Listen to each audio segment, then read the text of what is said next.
Hi, everyone. Welcome back to another episode of the Minds of Mortgage podcast. This is your host, Kelly Yale, and I am very excited to be joined today by Melissa Langdale. She is the founder and the CEO of Praxis Lending Solutions, which is a consulting group that helps mortgage companies do pretty much everything that they need to do.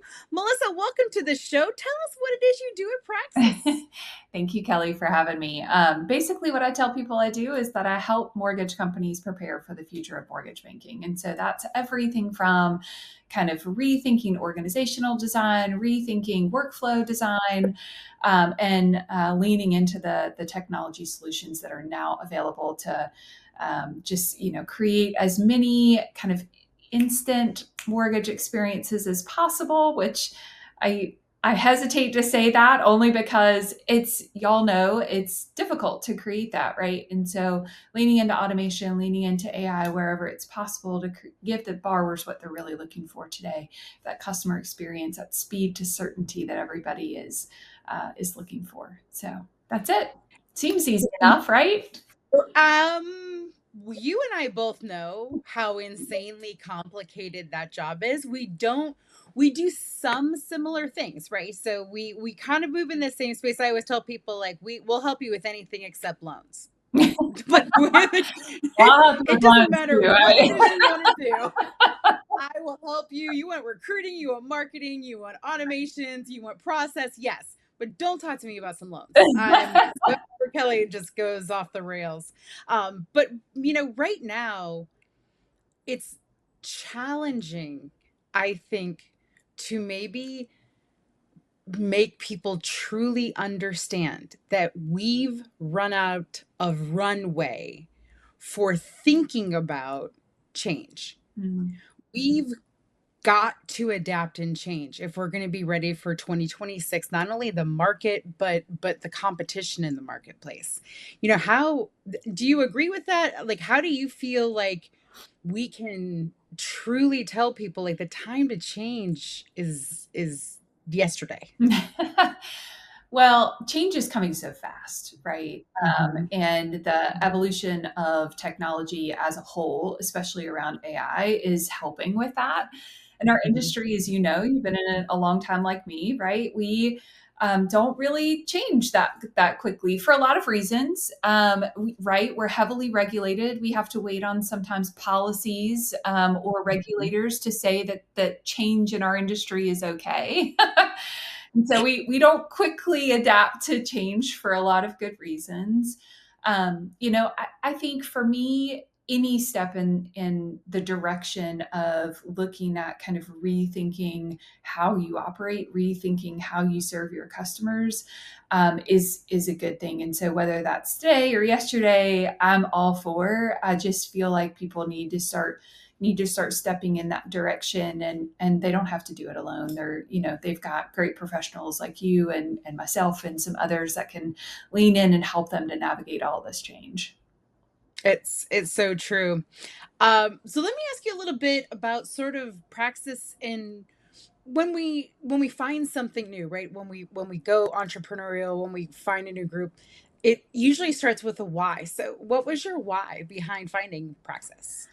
Look, I've been in the industry my whole life. My parents were in it before I was. And so I had the privilege of just growing up around all of this. And, I got really passionate about this industry really early in my career as a result of all of that. And so, I've been trying to learn as much as I can about the industry since about month 3 being in mortgage. And so, been in operations, I've been in sales, I built branches, areas, divisions. I launched a company from the ground up for a community bank in North Carolina, and then was a part of a fintech startup here in Austin as well. And so I have this just deep industry experience with the technology, kind of background that I learned from that fintech startup.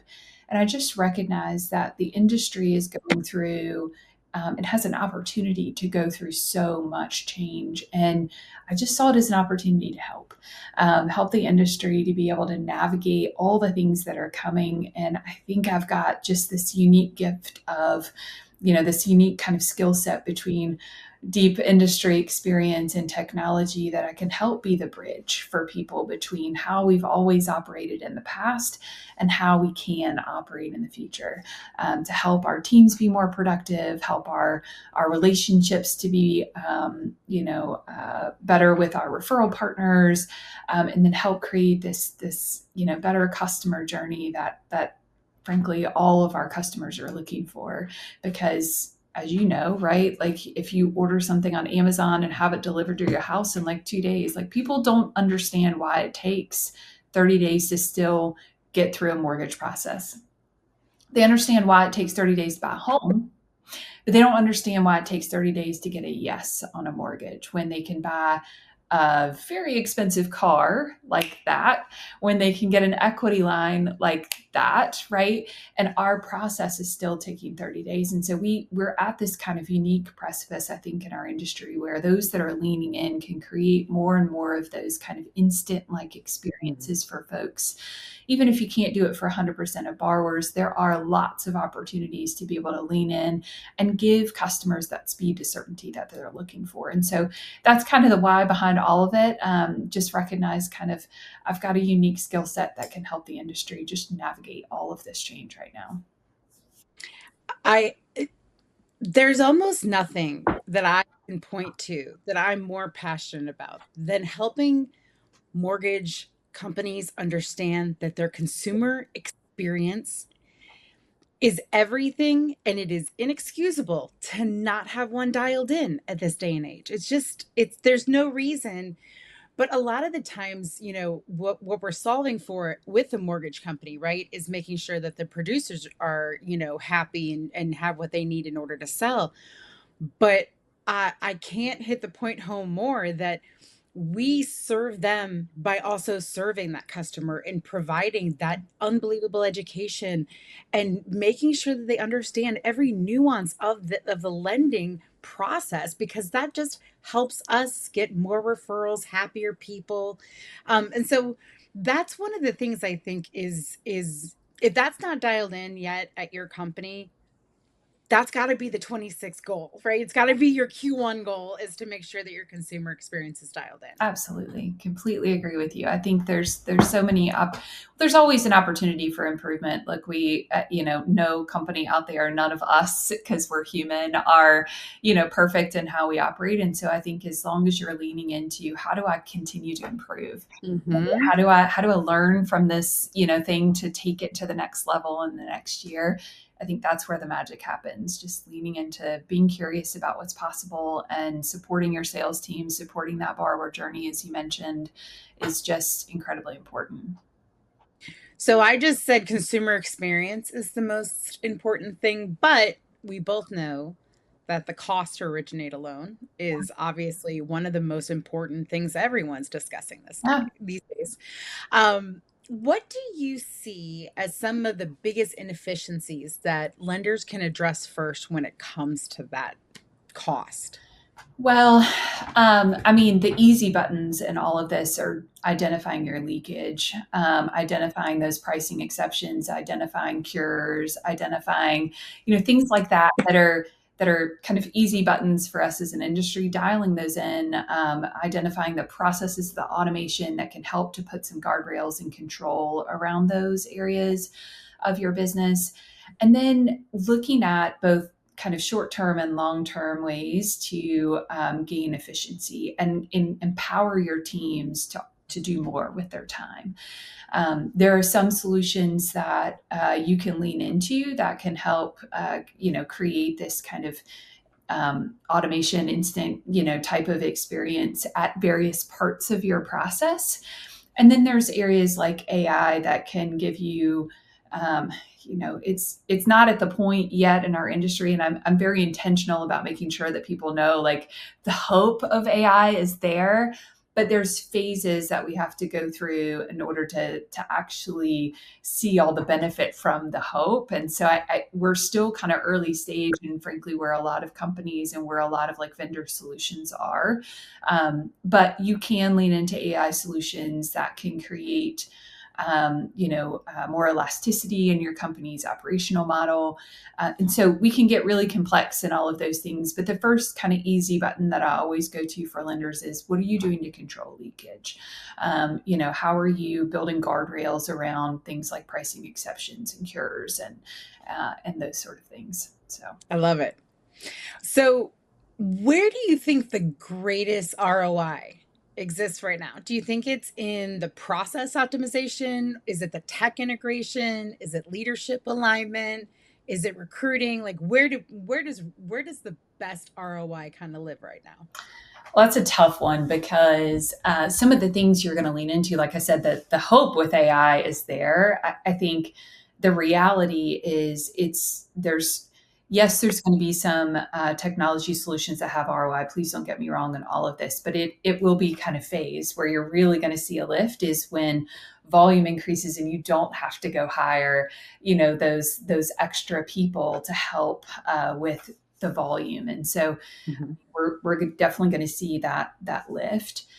There's a lot of the number one way that mortgage companies are using like a mortgage AI, like everybody's using kind of the Chat GPT or the Copilot Sure. to like craft emails. Like that technically is number one, but that's number one across all industries. Right. The number one way that mortgage lenders are using AI right now really is around data extraction from documents and then Yep. analysis based on that data. And so ICR solutions, AI driven OCR solutions are ones that are really giving a big lift in time savings to the teams.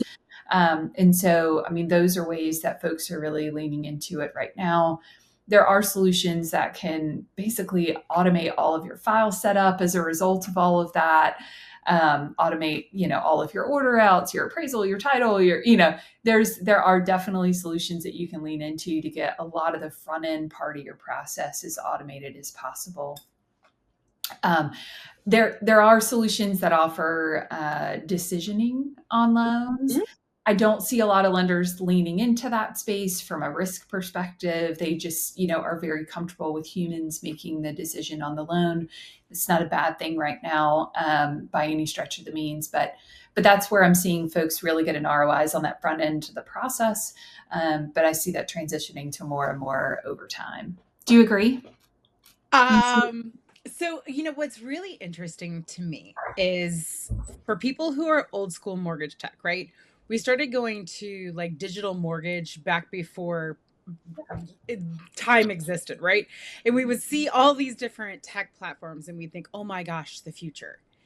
Then, 10 years later, I feel like it's a little bit the same kind of thing, right? It's like everyone kind of has their little silos and things like that.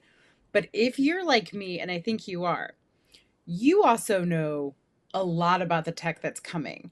And I think that bridge is so fascinating, right? Because it's always been okay to be like, hey, here's what's coming. But I don't think anyone understands what mortgage looks like 1 year from now, because the things that I see are fascinating and they take a little bit of time.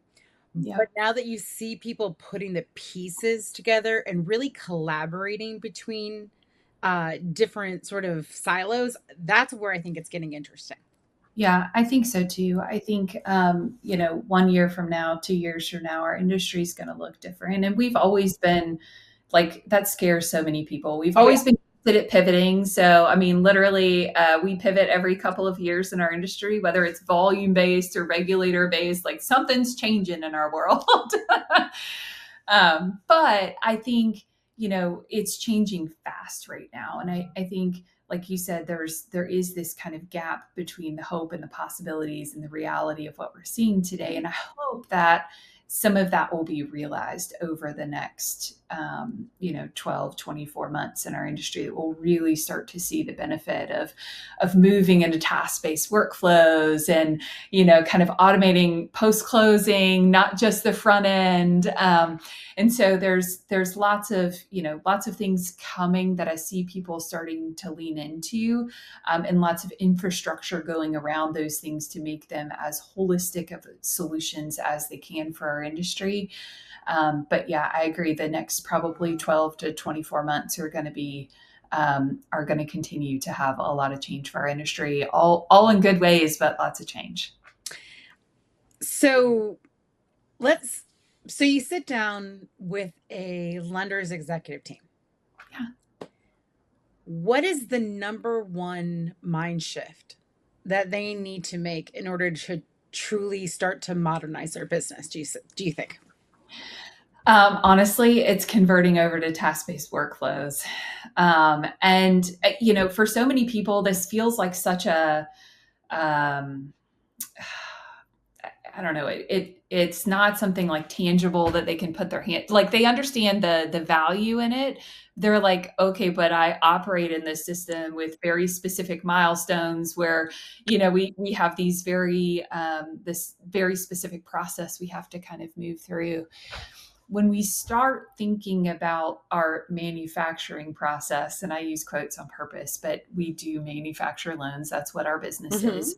We start thinking about manufacturing completely differently and move from some of those very linear processes that served us really well when we were actually handing paper files back and forth to one another, right? That was the perfect process for that, that time in our industry. But the more we move into data and the less we're in documents, the more we have an opportunity to really see efficiencies through task-based workflow and assigning based on skill set, which helps us to bring in new people into the industry in the grand scheme of things as well. But assigning tasks based on skill sets, and having those tasks being completed, multiple people being in the same loan at the same time, having them be completed as data and documents come in from the customer along the way, so that income is decisioned as soon as we have pay stubs and W-2s and tax returns, based on their specific scenario. And so I think the more our industry leans into that, I think the more we're going to see from AI solutions as well, because all of you guys know the different types of AI that are out there. And I don't want to get too in the weeds with things, but you got generative AI, you got AI agents that are really built to be able to kind of tackle this one specific task for you. Then you've got agentic AI, which is this really complex workflow of AI agents that are working together to create this more complex task for you. And our industry, the more we transition into task-based workflows, the more we have an opportunity to see, hey, do we want a person to complete this task, either from a risk perspective or a service perspective, or do we want technology to complete this task? And now we've built our process so that it's easy for us to plug in technology and easy for us to remove that responsibility from a person at the same time. And so I think, again, the more we lean into task-based workflows, the more we're going to be set up for the future and better to be able to, kind of get an ROI from some of our technology solutions that are coming out. I couldn't agree with you more. I feel like when I meet with C-suite leadership in a mortgage company, the thing that I wish that I could remove almost instantly is this fear of either I don't understand or what does this mean for my job? There's this fear that, what if we build something and I'm a salesperson, I don't really understand technology, or I'm a business person, I don't really understand this. And it's that security that they can feel when they have someone that they trust who understands the automation of process, understands the automation of workflow. When people truly can believe that that is a solution and that solution will be wild for their ROI, those are the people I want to work with. And so sometimes I'll walk in and it's like, no, we've always done it this way and this is how it's going to be. And it's like, I want you to survive what's about to happen. And I need you just to understand that this isn't a maybe. We really want to prepare you for the future. And it's okay to have alignment, and it's okay to say, this is our process, without having to be scared you're going to make sales nervous. Well, I think you hit the nail on the head right there. I think, when people get into the kind of mindset of, I'm just not sure. I don't know. It creates this kind of fear that's supernatural for us. I think that's where we as leaders really have to be able to lean in and say, look, we're going to communicate through every step of this. You're going to have a seat at the table. Right. We are going to evolve our company, and we want you to be a part of that evolution. We're going to talk about the things that we know that are changing together, and we're going to, we're going to work on this together. I think the more we involve our teams in the decision-making process, the more we give them a seat at the table to understand how this change is happening, the more they can be these change champions in our organization, the more they can help upskill their teams, the more they can help prepare the organization to be able to go through all the transitions that are happening right now. And so that's where I think our industry has to start, is bringing your teams along with you. There's so much efficiency that can be gained from automation and AI, and we know it can lower our cost of origination. We know it can give us so much elasticity to respond to the market. But we have to bring our teams along with that change, or we just naturally create, unintentionally, but we naturally create this kind of environment of, I just don't know. I don't know how my role is going to change. I don't know how this technology is going to impact my world or my team. And I don't know how to train this, if you lean into like AI, if you're building it, like, I don't know how to train this model. I don't know, I don't know what I don't know at this point. And so it just creates this kind of fear that I think we can eliminate by involving our teams and creating these kind of change champions in our organizations. I couldn't possibly agree more with that. And that's the message that is so important to share with leadership. This is a team. I'm on your team, but you are the leader. I am the cheerleader. I'm the one who's going to make sure that this goes. I'm going to make it exciting and understandable. But if leadership isn't leaned in, if leadership isn't all on board, then we're always going to have a challenge. Well, I 100% agree with you. I think there's a lot that we can do to help leadership become on board too. They're expecting an outcome, right? Like, we're all expecting an outcome from this technology. So, I mean, once you go through the process of like creating these change champions, like having those quick wins that you can share back with them, having the results of that change that you can lean into, not only with the teams, but with leadership, I think goes a long ways too. Yeah. In expectations for everybody. Yeah. So how do you balance confidence and also vulnerability when you're facing this new challenge? I don't know that I do it well.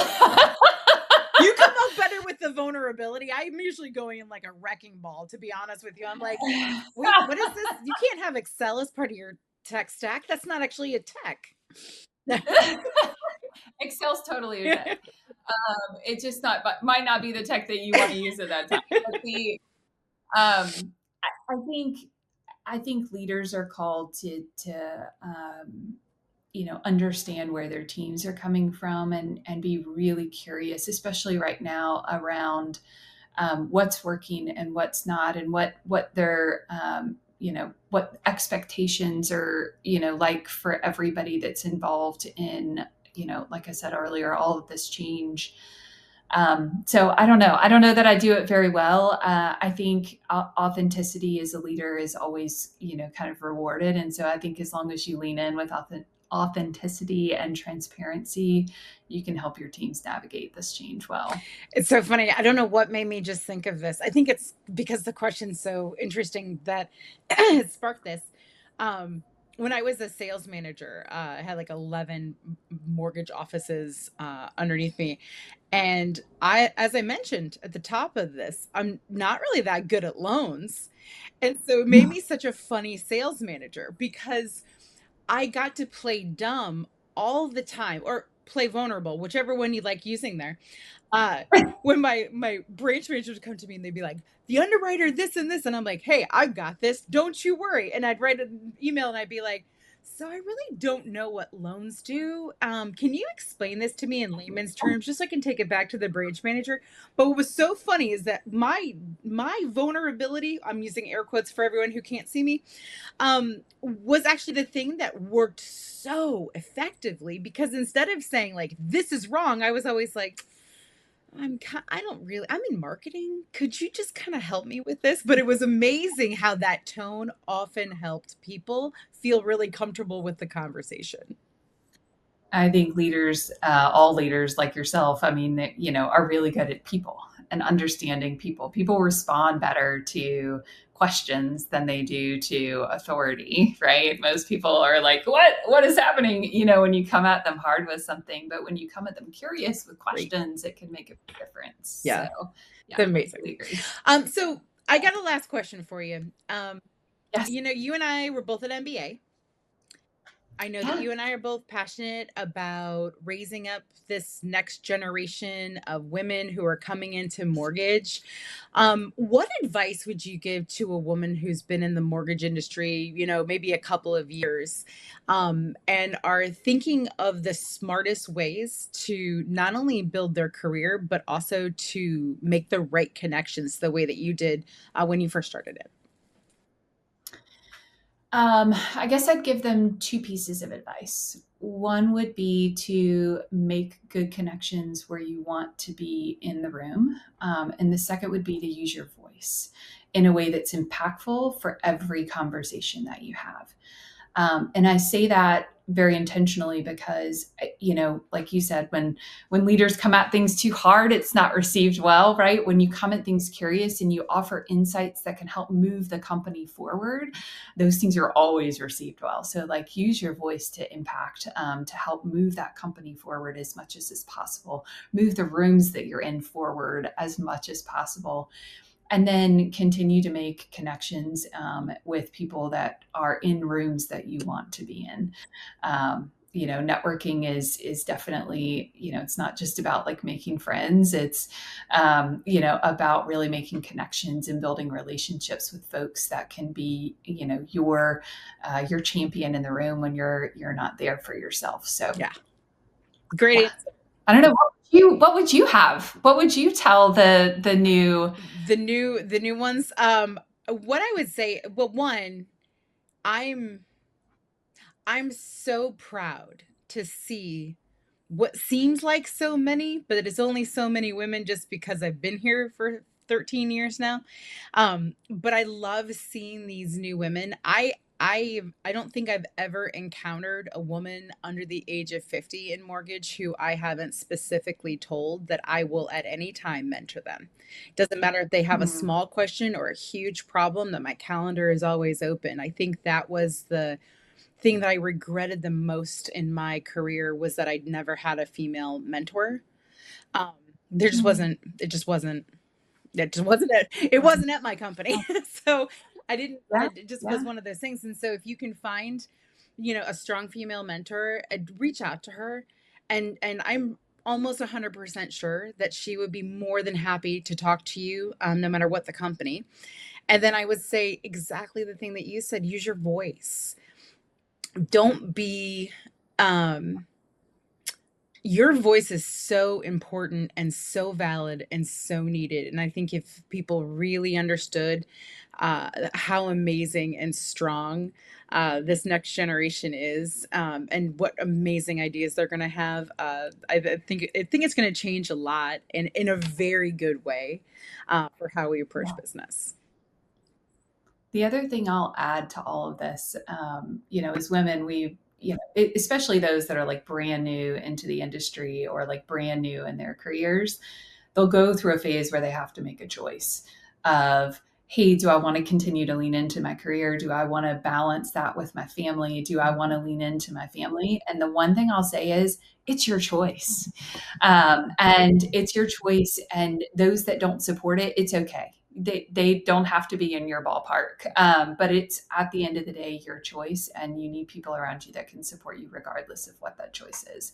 If you want to lean into your career and try to have some semblance of balance as you go through that phase in your life, then put people around you that can help fill the spaces that you need to be able to have that balance. And if you want to lean into your family, it's okay. Have a good story about how you're continuing to further your career, further your education, further your kind of skill set as you when you want to rejoin the workforce at one point in the future. And so I think it's one of the things that most women go through a phase with. And I just, if I could be in a room with somebody going through that phase, I've had people that felt like they got an opinion in my world when I didn't really ask for it. And I don't want women to have to go through that phase of feeling like they're judged in one way or another because they've either leaned into their career or they've leaned into their family.